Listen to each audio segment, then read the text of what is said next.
abajo dos, pues.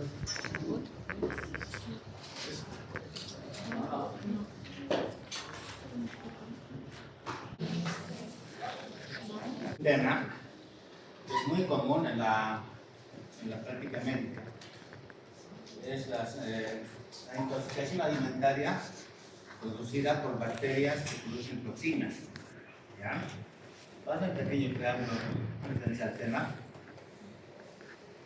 Muchos microorganismos provocan diarreas por su presencia.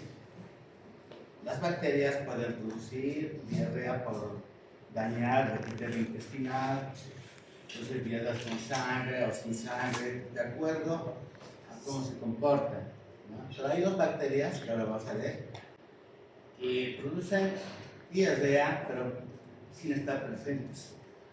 ¿Ya?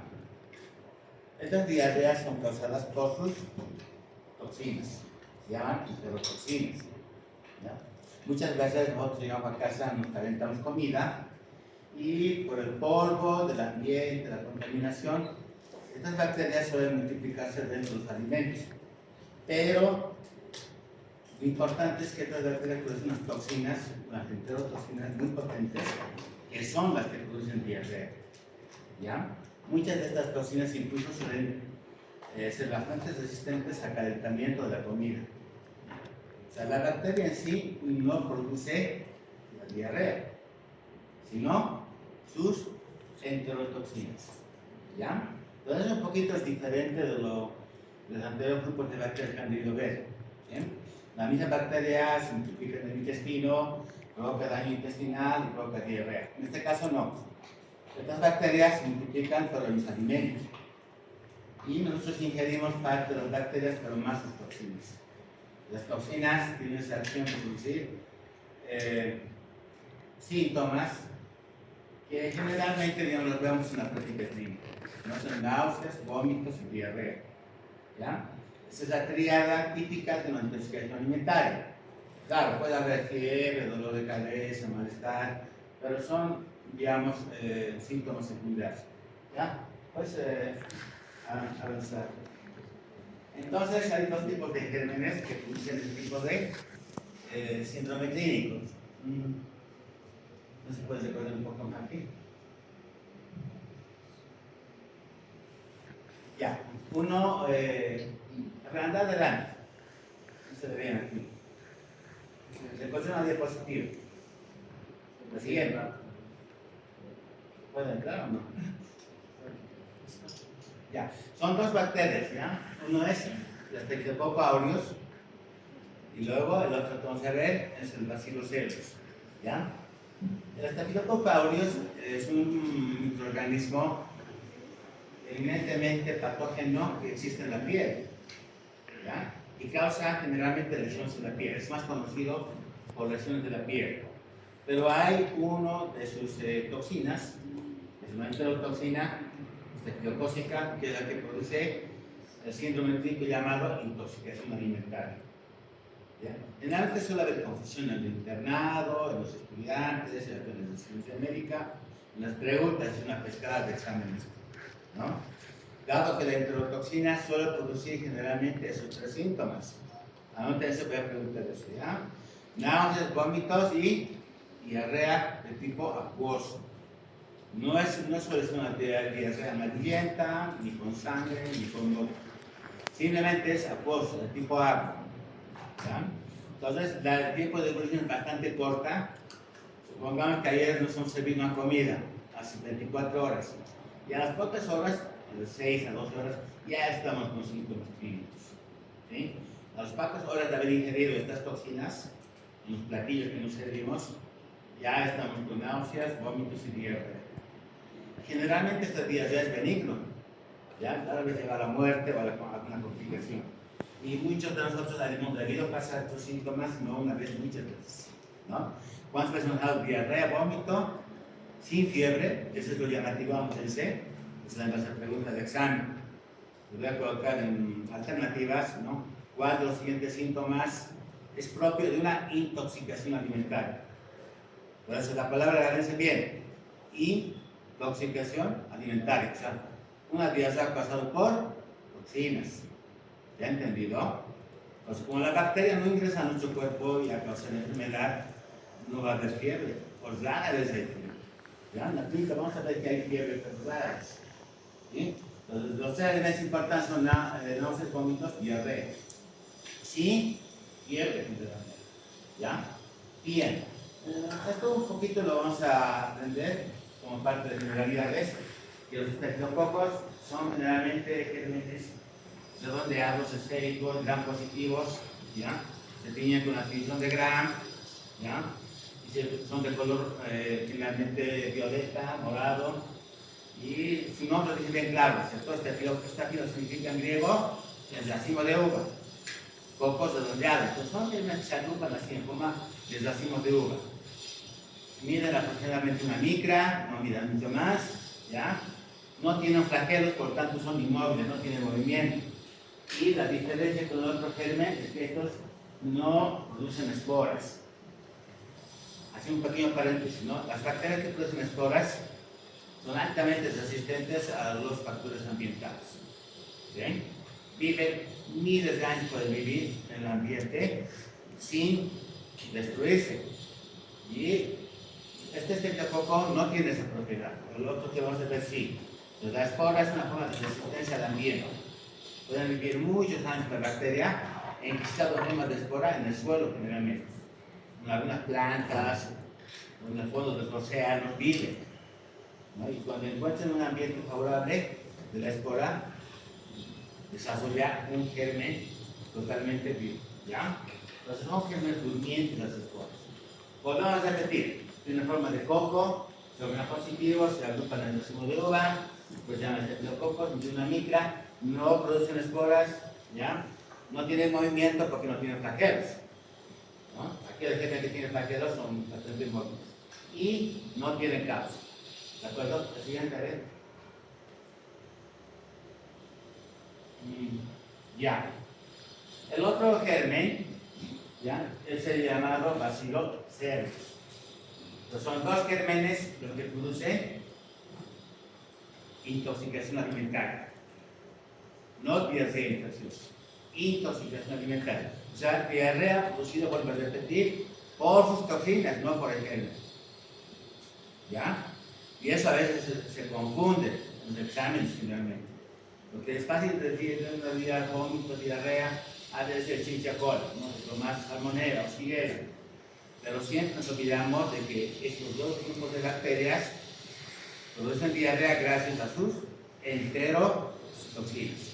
Vas a preguntar de examen qué gérmenes producen enterotoxinas que además producen un síndrome llamado intoxicación alimentaria, ¿no? ¿La respuesta cuál es? Staphylococcus aureus y Bacillus cereus. Pregunta abierta, por cierto. No puede preguntar, ¿no? Nombre de los dos gérmenes que producen intoxicación alimentaria mediante sus enterotoxinas. Respuesta: Staphylococcus aureus y Bacillus cereus. Es igual, es un germen que habita en el ambiente, puede estar en el polvo de la cocina. Muchas veces barremos la cocina, ¿no? Y el polvo que se dispersa en forma de aerosoles cae en nuestros platitos abiertos, en la ollita que está abierta, los recalentamos, nos comimos, listo.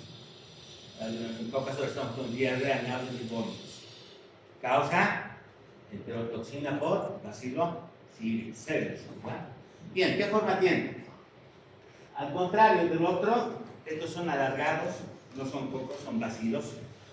Ya son gram positivos también. Esa forma alargada tiene en este puntito. ¿Ya? Miden siempre una micra de ancho, pero son largos, 4 o 5 micras de largo. ¿Ya? Estos sí producen esporas, estos pueden vivir mucho tiempo en el suelo, ¿ya? Las plantas también, y por eso contaminan fácilmente los alimentos.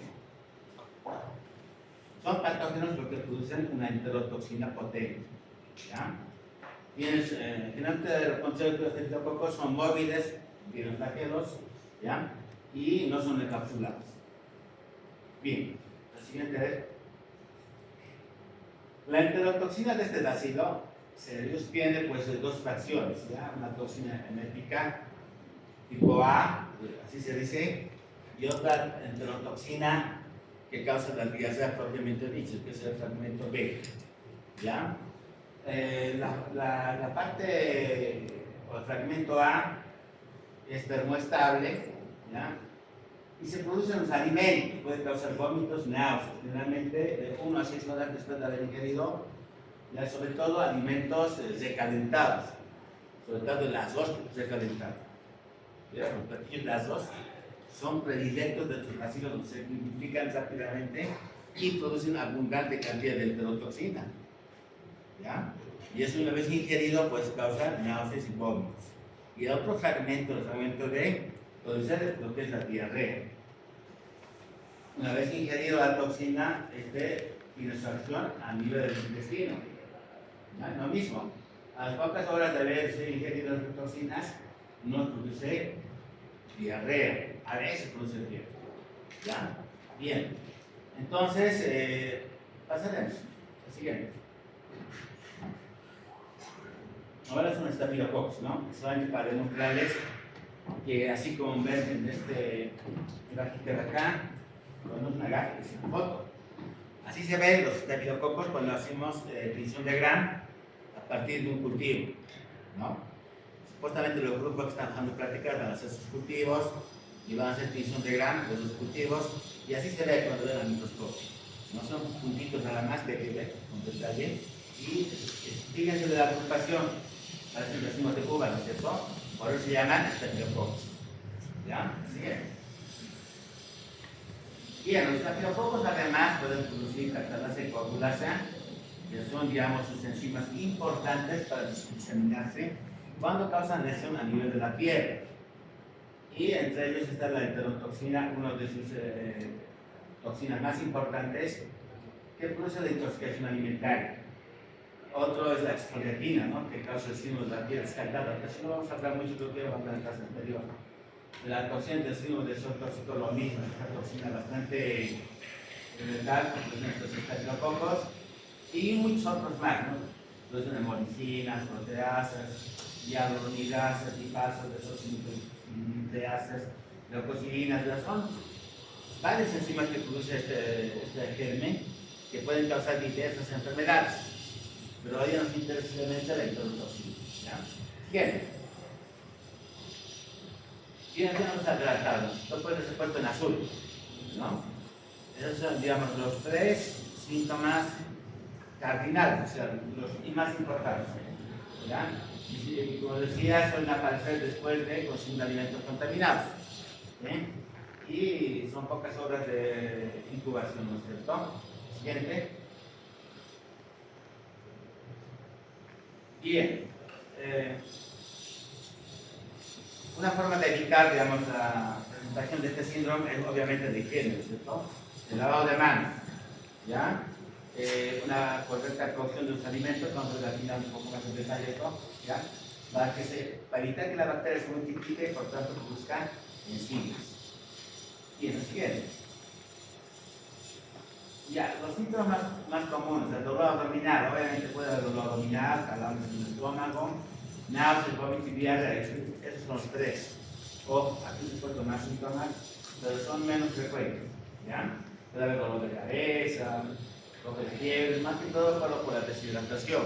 El siguiente. Cuando hay una abundante ingestión de toxinas, ese cuadro de diarrea y vómitos puede llevar a la deshidratación, ¿no? Cuando hay pérdida excesiva de líquidos, y puede llevar a sequedad de boca, puede haber mareos y debilidad, ¿ya? Pero generalmente no se recupera, no es algo que se complique demasiado, ¿no? O que nos lleve a una falla renal aguda, que se quiera internación.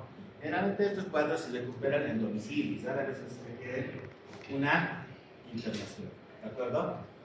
Bien, puede haber debilidad muscular, producto de la misma deshidratación, la pérdida de electrolitos nos lleva a eso, ¿ya?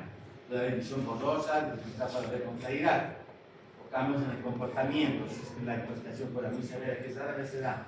Puede haber confusión, dificultad para hablar, o movimientos, digamos, anormales de los miembros, ¿no? Debilidad. Lo siguiente es el tratamiento. Bien, se basa generalmente en la rehidratación, o sea, ingestión de líquidos, recuperar líquidos, reposo, administración de la debilidad y manejo de los síntomas, ¿ya? El tratamiento sintomático es muy importante. La mayoría de los casos, como dice el texto, son leves, no requieren gran intervención y una recuperación en un día o 2 días ya está de nuestra línea. Rara vez se usa de alteración severa y requiere atención médica. Generalmente, como os he vuelto a decir, muchos de nosotros hemos debido pasar este cuadro muchas veces, no nos tomamos ni cuenta. No he comido algo que nos ha puesto mal, ya hemos estado algunas horas incubando y diarrea y vómito. ¿Sí?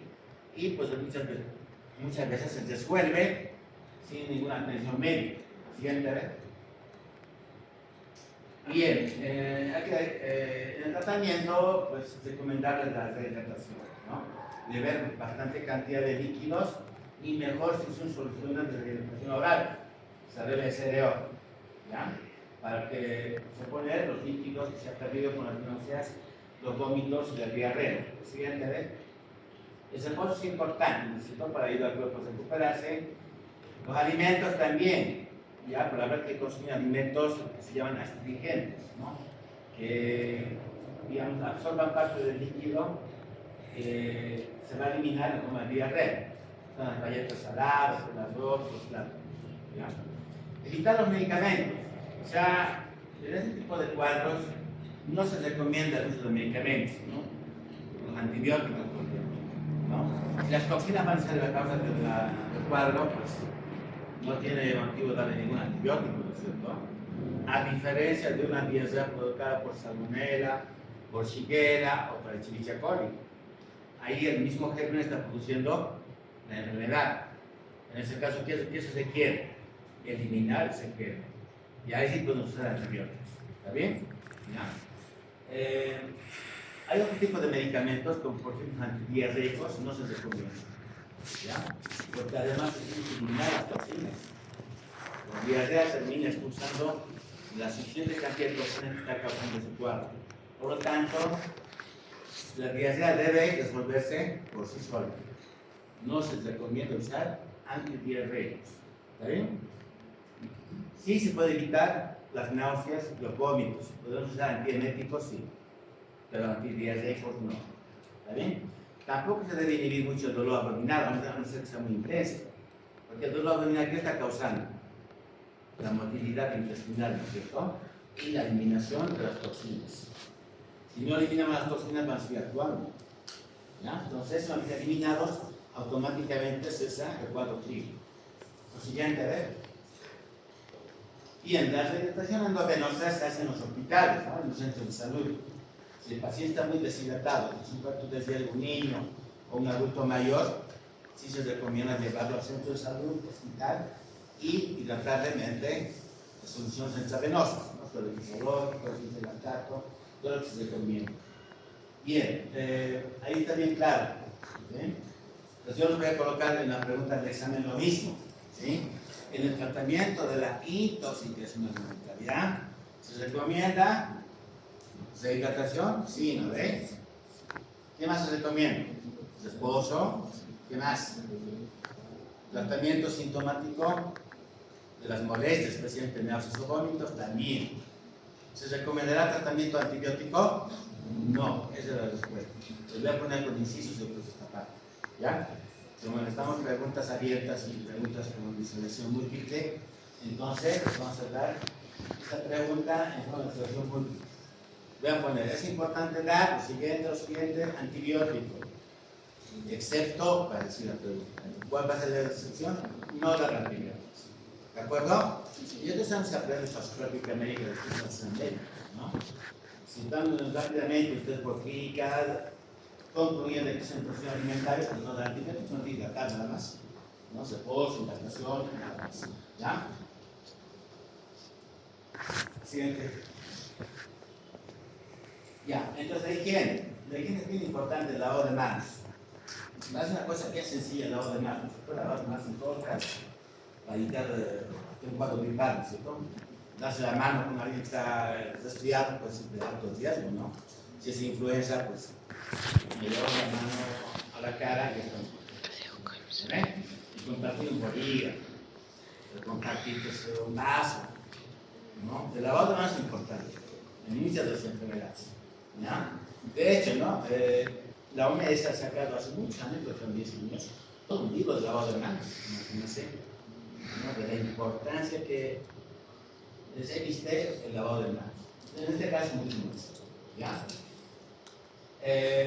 Sobre todo después de manipular alimentos, ya especialmente la carne cruda, ¿no? La carne cruda, aves, pescado, ¿ya? Huevos, sobre todo para estafilococo, porque Bacillus cereus ya hemos visto, ¿no es cierto?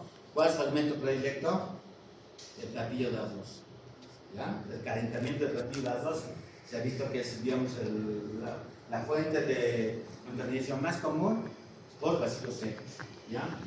Bien, también se recomienda lavar bien los utensilios de cocina, las tablas de cortar los alimentos, las verduras, ¿ya? Las superficies de trabajo, los mesones, las extensiones, todo eso, para evitar la contaminación de los alimentos. Lavar bien las frutas y verduras. El siguiente, 8 es la cocción adecuada de los alimentos, sobre todo cocerlos, ¿ya? Para asegurarnos que los microorganismos que contaminan los alimentos pues, no estén viables, ¿no? Cocinar bien la carne de aves, los pescados, a temperaturas que sean correctas, ¿ya? La carne debe cocinarse a una temperatura de 72 grados centígrados. ¿Ya? Es un medio importante porque es un medio, es mucho menos la temperatura de ebullición. Las aves a 73 grados, el pescado a 62. ¿Ya? Muchos alimentos obviamente pierden su valor nutritivo si se cocinan demasiado, ¿no? El tiempo es importante también, ¿ya? Bien, cocer bien los huevos y la alimentación. Separar también, no mezclar alimentos crudos con alimentos cocidos. Separar diferentes tipos de alimentos, verduras, la carne, todo eso. ¿Sí? Hay un tema importante en biología, no creo que van a final. Habla, por ejemplo, de la contaminación que se presenta en las tablas donde se faena la carne de res o de cordero, ¿no? Muchas enfermedades se transmiten por la parte que contiene parte del sistema nervioso central, ¿sí? Por ejemplo, los priones, ¿no? ¿Han visto las vacas locas alguna vez? ¿No? Entonces se producen enfermedades degenerativas del sistema nervioso central. Se transmiten por priones, son partículas más pequeñas que los virus. No hay un tratamiento, difícil de detectar, ¿ya? Pero se cree que una forma de transmisión de esta enfermedad es faenar en tablas contaminadas y no cocinar las pieles de alimentos. ¿Ya? Es un tema aparte, pero un poquito atraído, debe cocinar bien los alimentos. Siguiente. También se debe refrigerar correctamente los alimentos, ¿no? Por lo menos mantener la refrigeradora en 4.4 grados centígrados, si quiere congelar, a menos de 18 grados. Entonces muchas veces metemos al refrigerador y no nos damos cuenta de la temperatura, ¿no? Basta que esté frío, ¡pum! Podemos ser un poquito más exigentes en nuestra alimentación, en la higiene, en lo que comemos, todo eso. ¿Sí? Bien. Lo siento es que a la larga, ¿no? Ustedes no trabajan, pero estudian.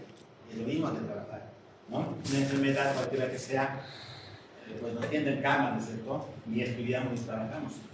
Pues son días laborales de estudio, pues importantes que a veces perdemos por enfermarnos. Y podemos evitar con un correcto lavado de manos. ¿Ven? Muchos días nos tienen cama, ¿sí o no? No quiero ni leer, que no tengo de la cabeza, no que tomar principales, qué sé yo. Bueno, hay que refrigerar correctamente los alimentos, hay que alimentos que se pueden mantener a temperatura ambiente y no deben meterse en la refrigeradora. Los alimentos enlatados hay que tener mucho cuidado, el olor y el sabor de los alimentos que nos puede hablar de una contaminación de ese alimento, ¿ya? El agua simplemente tiene que estar clorada, ¿cierto? El agua potable tiene que estar clorada. Afortunadamente, no es en la ciudad y el agua está clorada, pero no es en la provincia.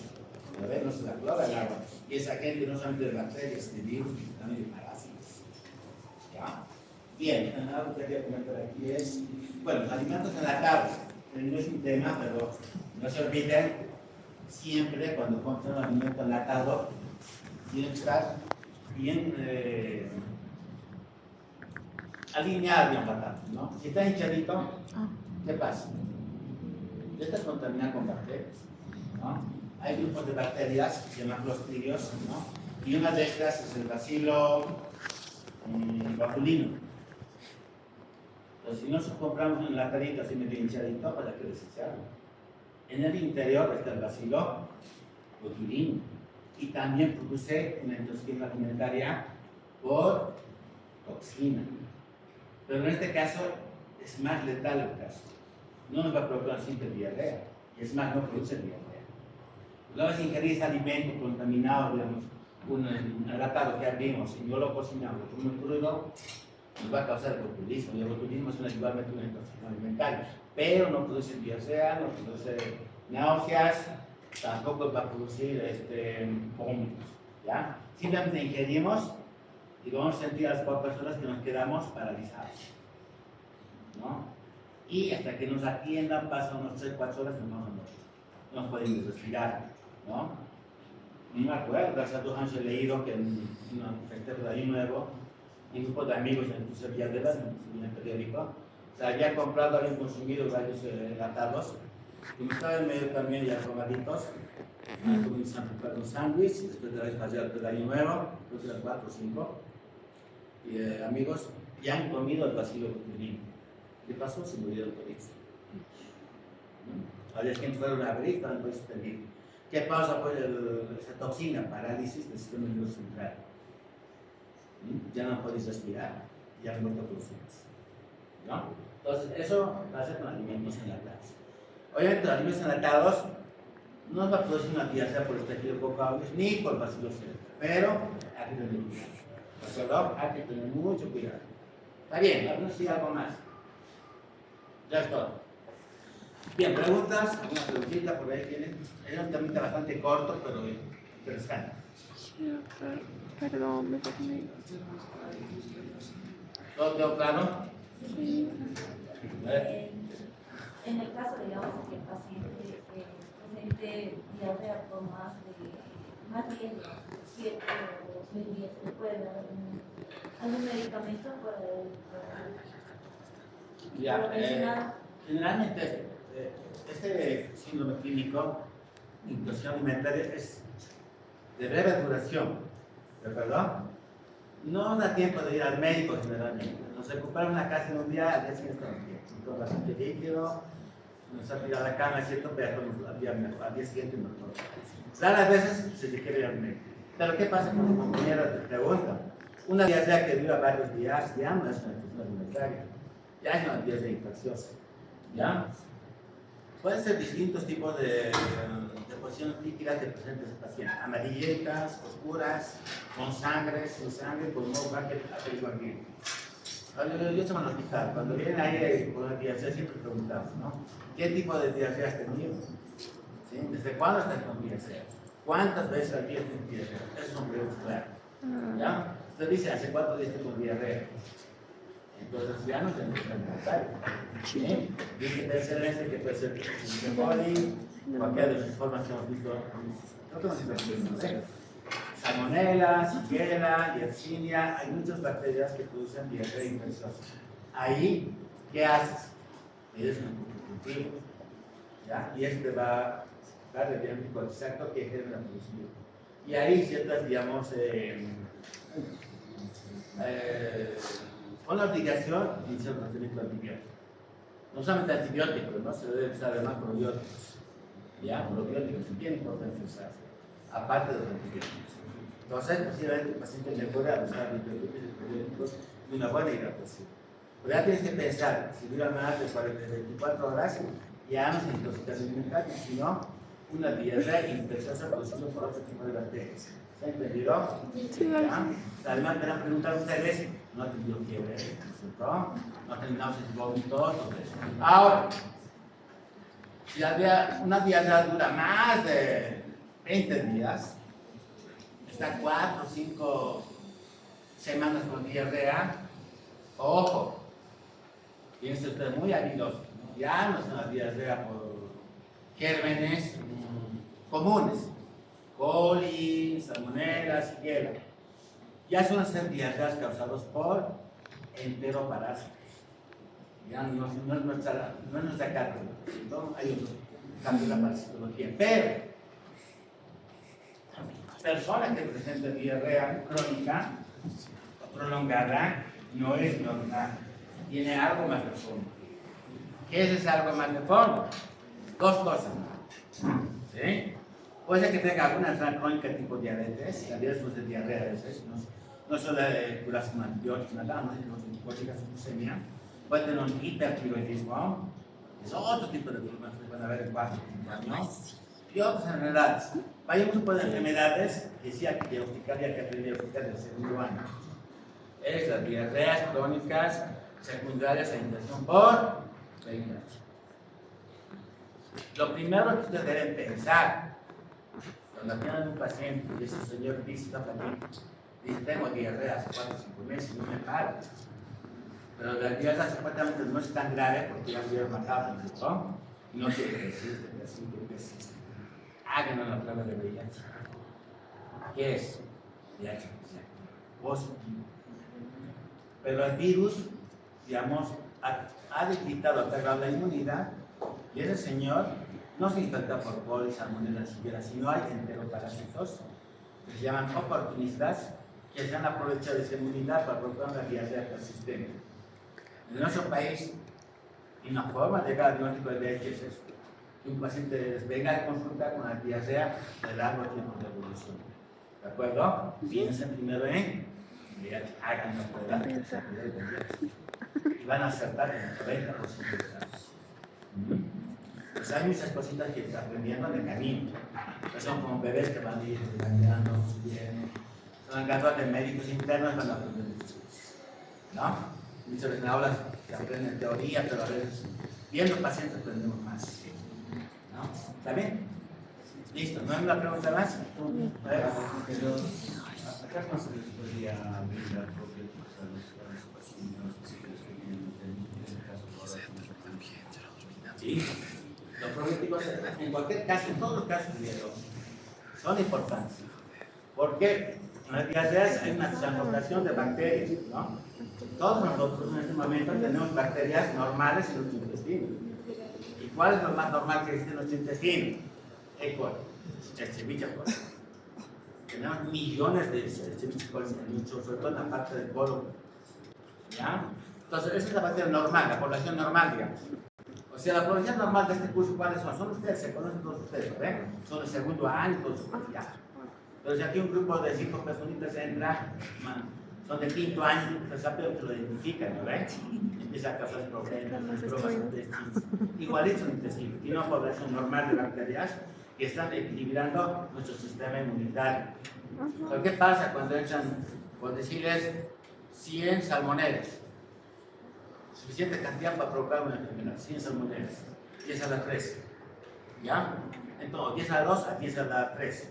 Se calcula que entre 100 a 1000 salmonelas son suficientes para causar la enfermedad en el ser humano. Eso se llama dosis infectante. Entonces, ¿qué pasa? Entran, desplazan a la población normal, ellos se adueñan del intestino y provocan vómitos. ¿Qué hacen los probióticos? ¿Qué son los probióticos? ¿Alguien sabe?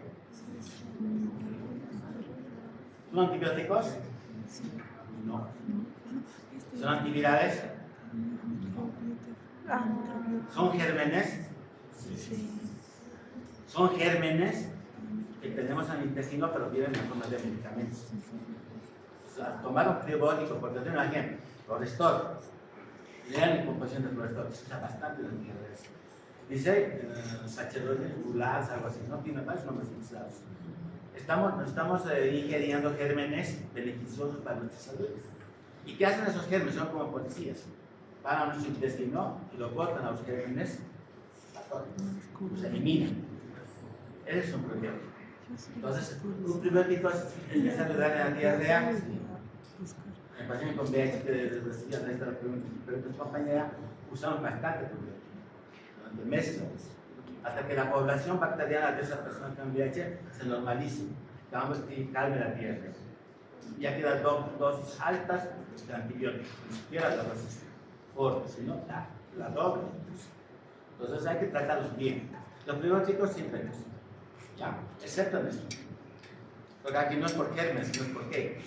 Toxinas, ¿no ves? ¿Ya? Bien, ¿qué más? ¿Algo más? Hay otros tipos de probióticos, Restore, Proflora, ¿no? Creo que se habla de propaganda de Proflora, claro, no, probióticos, ¿no? Y vean, son gérmenes. Ya, son tipos tan caritos, ¿no? Bastante caros. ¿Ya? ¿Alguna pregunta más? ¿Todo claro? Bien, gracias.